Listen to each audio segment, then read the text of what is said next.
காலை நேர பிரதான செய்திகள். செய்திகளின் ஊடாக நர்மதா சிறில் முதலில் தலைப்பு செய்திகள். பாடசாலை அதிபர் நியமனங்களுக்கு புதிய முறைமை, பிரதமர் அதிரடி அறிவிப்பு. அரசாங்க வாகனங்கள் தொடர்பில் வெளியான புதிய சுற்றறிக்கை. தாக்குதலுக்கு தயாராகும் அமெரிக்கா, மத்திய கிழக்கில் வரலாறு காணாத போர்க்கப்பல்கள் குவிப்பு.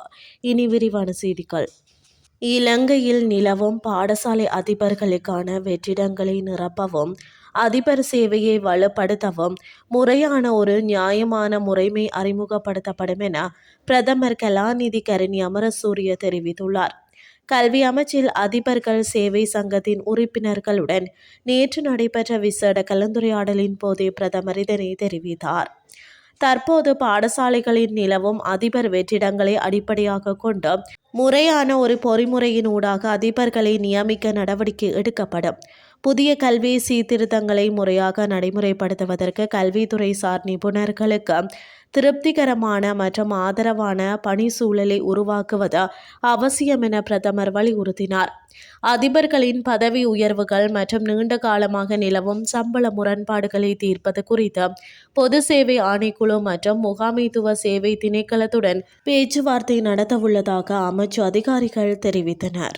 அரசாங்க வாகனங்களின் பராமரிப்பை முறைப்படுத்துவதற்கான விதிமுறைகள் அடங்கிய புதிய சுற்றறிக்கையை பொது நிர்வாக மாகாண சபைகள் மற்றும் உள்ளூராட்சி அமைச்சகத்தின் செயலாளர் வெளியிட்டுள்ளார்.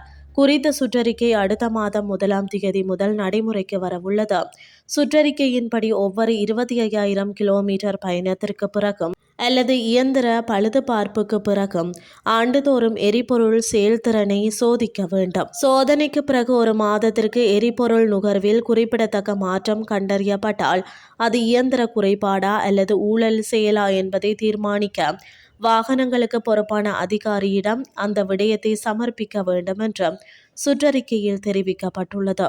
அத்தோடு புதிய வழிகாட்டுதல்களில் வாகன பதிவு புத்தகங்களை முறையாக புதுப்பித்தல் மற்றும் ஆய்வு செய்வது தொடர்பான பல விதிமுறைகள் உள்ளதாகவும் கூறப்படுகிறது. மேலும் குறைந்தபட்சம் 2 நாட்களுக்கு ஒரு முறை அல்லது தேவைப்படும் போதெல்லாம் வாகனத்தை கழுவி சுத்தம் செய்வதற்கு சாரதி பொறுப்பேற்க வேண்டும் என்றும் குறிப்பிடப்பட்டுள்ளது. இனி வெளிநாட்டு செய்திகள். ஈரான் மீதான தாக்குதல் அச்சுறுத்தல் காரணமாக அமெரிக்கா தனது வரலாற்றிலேயே இல்லாத வகையில் மத்திய கிழக்கு பகுதியில் பெரும் போர்க்கப்பல்கள் மற்றும் விமான படைகளை குவித்துள்ளது.